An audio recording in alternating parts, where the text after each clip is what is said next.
Here's how you can enable 120 frames per second on your Nintendo Switch 2. Before we get into this tutorial, if you guys could like this video and subscribe to the channel with all notifications on, we'd greatly appreciate it. It really does support the channel. First, make sure the game that you are wanting to play on your Nintendo Switch 2 actually does support 120 frames per second. Many Switch 2 titles still don't. You may still need to wait for future updates or patches. Now, I have a lot of games on my console, but we're going to go ahead and use Mario Kart World as an example. It doesn't necessarily matter which game you're using, just go ahead and head into its settings. Within many different games, you'll find that the game itself does have a setting limiting how many frames per second you might be getting.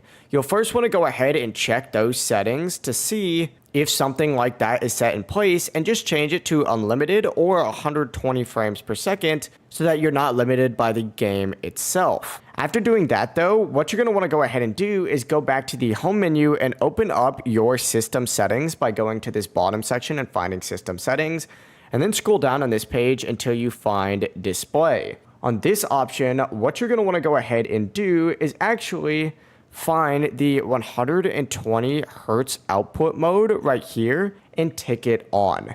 Now keep in mind, if you're playing on a system that has less than 120 hertz output, you won't get 120 frames, and this option might not even appear for you. My monitor, luckily, is 240 hertz that I'm recording these videos on, so this option is here right now. Now what this setting essentially does is it tells the Nintendo Switch 2 to allow up to 120 frames per second, which is very nice. Now technically hertz and FPS are different. If your display runs at 120 hertz, it can show games up to 120 frames per second as long as that game supports it.